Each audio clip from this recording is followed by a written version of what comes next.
तसव्वक बिसिवाक गैरिही, अगर कोई शख्स किसी दूसरे का मिसवाक इस्तेमाल कर ले, क्या उसकी इजाजत है? जैसे घर में बहन भाई कभी कर लेते हैं। हदसना इस्माइल क़ाल हदसनी सुलैमान इब्न बिलाल क़ाल हिशाम इब्न उर्वा अखबरनी अबी अन आइशा रज़ियल्लाहु अन्हा क़ालत दखल अब्दुर्रहमान इब्न अबी बकर, दाखिल हुए अब्दुर्रहमान बिन अबी बकर, वमाअहु सिवाकुन, और उनके पास मिसवाक थी। ये अब्दुर्रहमान जो है ये हजरत आयशा के भाई हैं, कि वो कमरे में आए और उनके हाथ में मिसवाक पकड़ी हुई थी, यस्तन्न बिही, और वो मिसवाक कर भी रहे थे। फनज़र इलैहि रसूलुल्लाह सल्लल्लाहु अलैहि वसल्लम, हुजूर सल्लल्लाहु अलैहि वसल्लम ने उनकी तरफ देखा। फक़ुल्तु लहू, तो मैंने अपने भाई को कहा, आतिनी हाज़ा सिवाक या अब्दुर्रहमान, अब्दुर्रहमान ये मिसवाक मुझे दे दो। फ़आतानीही, तो उन्होंने वो उनको दे दी। फ़क़समतुहु, तो वो कहती है मैंने उसको तोड़ा। सुम्मा मज़ग़तुहु, फिर मैंने उसको चबाया। फ़आतैतुहु रसूलुल्लाह सल्लल्लाहु अलैहि वसल्लम, तो मैंने उसे हुजूर सल्लल्लाहु अलैहि वसल्लम को दे दिया। फस्तन्न बिही, आपने उससे मिसवाक किया। वो मुस्तनिदुन इला सदरी, और आप मेरे सीने के साथ टेक लगाए हुए थे। इससे दो बातें पता चलती हैं। एक तो ये है कि हजरत आयशा इंतहाई ज़हीन थी कि सिर्फ हुजूर सल्लल्लाहु अलैहि वसल्लम की नजर मिसवाक पे पड़ने से पहचान गई कि आपका दिल चाह रहा है मिसवाक करने को। इसको कहते हैं कॉमन सेंस, कि इंसान जबान से बुलवाने की बजाय दूसरे की निगाहों का पैगाम समझे कि कोई क्या कहना चाह रहा है। और जितनी ज्यादा ये चीज डेवलप हो जाती है उतनी दूसरे के साथ ताल्लुकात जो है वो ज्यादा खुशगवार हो जाते हैं।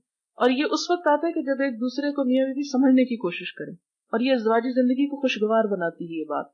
फिर उसके बाद आप देखें कि दूसरी बात क्या पता चलती है कि उन्होंने हुजूर सल्लल्लाहु अलैहि वसल्लम को वो दिया और चबा के दिया, क्योंकि आप बीमार भी थे तो मिसवाक जो होता है वो सख्त होता है और उसको करने से पहले उसके रेशों को नरम करना पड़ता है। जिससे ये पता चलता है कि वो जो जूठा वाली बात है वो इस्लाम में नहीं है। अगर वैसे किसी की तबई अपनी कमजोरी की वजह से किसी का जूठा नहीं ले सकता तो ना ले, लेकिन औरत का लुआब दहन जो है वो मर्द के लिए नापाक नहीं है, उसे इस्तेमाल किया जा सकता है। जैसे बीवी का लुआब दहन जो है वो शौहर के लिए। कि एक और जगह पर आता है कि हजरत आयशा ने एक दफा रोटी खाकर रखी तो हुजूर सल्लल्लाहु अलैहि वसल्लम ने उसी जगह से उसको दोबारा खाया। तो इससे भी पता चलता है कि उनके दरमियान बाहम किस किस्म के ताल्लुकात थे। फिर इसी तरह एक और बात यहाँ से ये पता चलती है कि हुजूर सल्लल्लाहु अलैहि वसल्लम बीमारी की हालत में हजरत आयशा पर टेक लगाए हुए थे और उनके भाई अंदर आते हैं तो हुजूर सल्लल्लाहु अलैहि वसल्लम उसी हालत में लेटे रहते हैं। यानी इससे क्या पता चलता है कि अगर शौहर अपनी बीवी के साथ बैठा हुआ है तो दूसरों से डरने की जरूरत है। हमारे माशरे में तो ये है कि एक जगह पर खाने की भी इजाजत नहीं होती मियां बीवी को। अमूमन इस चीज का रवाज है कि इसको बड़ा मायूब समझा जाता है।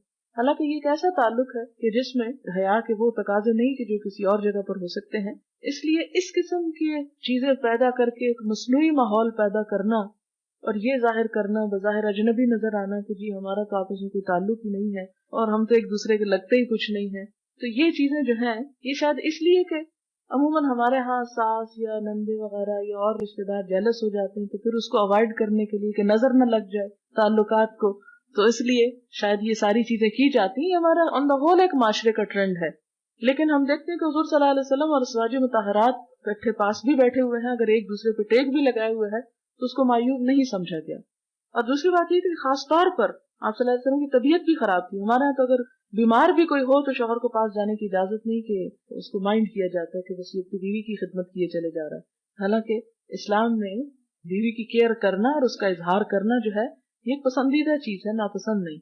ऐसे जो रुकावटें हमने माशरे के अंदर कायम कर रखी हैं कि शौहर और बीवी किसी के सामने बात ही ना करें और बात करें तो वो बुरा मनाया जाता है या उसको बेहयाई समझा जाता है।